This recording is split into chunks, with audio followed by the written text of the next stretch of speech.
Usted toca un punto importante, ¿no? Es el de los dirigentes. ¿Usted cree que esta ley va a poner, por decirlo de alguna forma, en cintura a tanto dirigente deportivo que hay por ahí que lo que menos le importa es el deporte? Bueno, ahí hay varios temas claves que no quiero repetir. El tema de la idoneidad. El otro es la permanencia de los dirigentes en los cargos. En este momento, un dirigente puede estar 12 años, la apuesta del gobierno. Hay desacuerdo de algunos grupos de acortarlos a los 8 años, pero hay un tema que se establece, del cual yo estoy de acuerdo, de un régimen de inhabilidades e incompatibilidades para los dirigentes deportivos. Por favor. Porque algunos ¿no? se han convertido en empresas familiares, en negocios. Eso hay que combatirlo. Eso hay que combatirlo.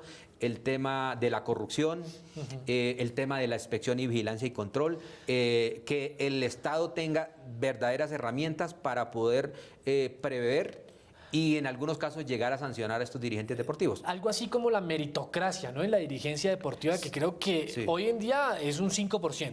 De pronto menos. Les voy a dar un dato, que puede, pues puede impresionar. Pues, en algunas federaciones, pues podemos encontrar personas que no tienen la formación para eso. Total. En las ligas. Pero tampoco lo critiquemos porque Colombia empezó muy tarde en la formación de profesionales en el área.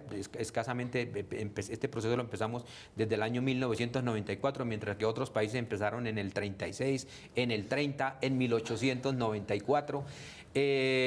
Pero les puedo decir que como presidente de una organización académica en este momento tenemos más de 30.000 jóvenes estudiando estas carreras. Esa es la gran apuesta. Pero nada sacaríamos formando gente sin darles esas posibilidades de que vayan a la dirigencia. El llamado que sí, yo me he criticado mucho frente a eso, una autocrítica que nosotros tenemos que formar nuevos dirigentes porque también unos nuevos cuadros de reposición para poder apuntarle a eso. Sin embargo, tengo que valorarlo. En algunas federaciones hay una muy buena dirigencia de renombre en el contexto internacional. Hablábamos también un tema interesante, chévere, que es mirar cómo los clubes se pueden convertir en clubes deportivos verdaderamente. No solamente el club de fútbol y por este lado el club de gimnasia y por este lado el club de natación, sino que un solo club pueda tener varios deportes. ¿Cómo se va a desenrollar esto? Bueno, una de las grandes equivocaciones de la ley 181 y un decreto que es el 1228 del 95 es obligar a que los clubes tengan un solo deporte. Ese es un absurdo.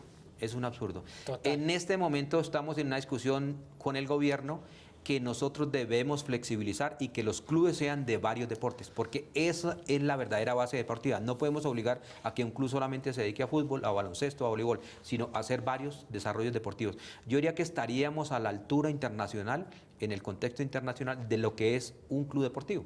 Además, articulado eso con el programa Escuelas de Formación Deportiva.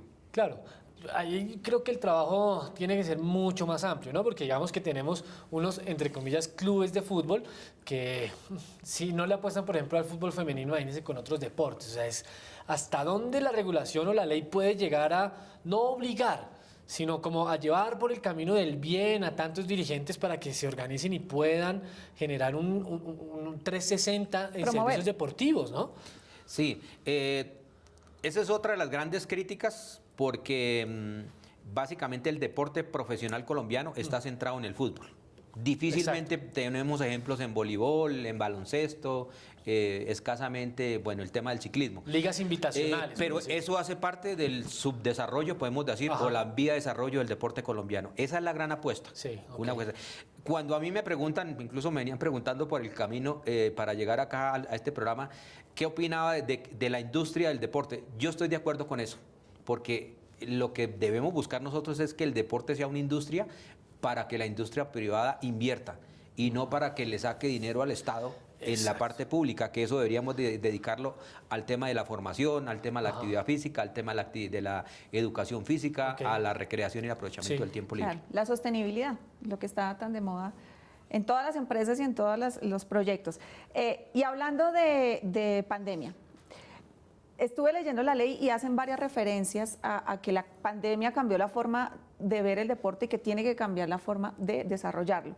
Y decía el escrito que habían detectado que muchos factores o muchos actores del deporte eran muy débiles y con la pandemia se notó aún más que hay empresas o sectores del deporte que no se pueden sostener solos, como los gimnasios, las escuelas deportivas. Claro. ¿Cómo va a abrigar, digamos, esta sombrillita de esta ley a toda esa gente que se quedó quebrada en pandemia? Sí, yo voy a utilizar una palabra muy dura, que es el parasitismo. Muchas organizaciones quieren vivir solamente del Estado.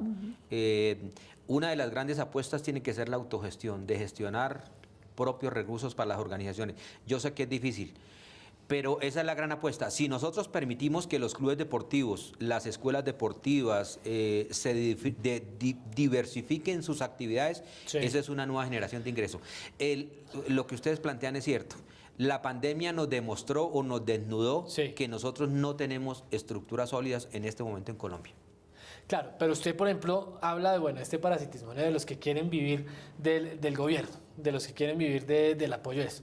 Pero también hay que entrar a definir cuáles son privados y cuáles no. Porque es que, por ejemplo, el fútbol, el caso del fútbol, yo siempre para mí es el gran ejemplo de lo que hay, o no, mejor, de lo que no hay que hacer, porque ellos para unas cosas son privados, ¿cierto?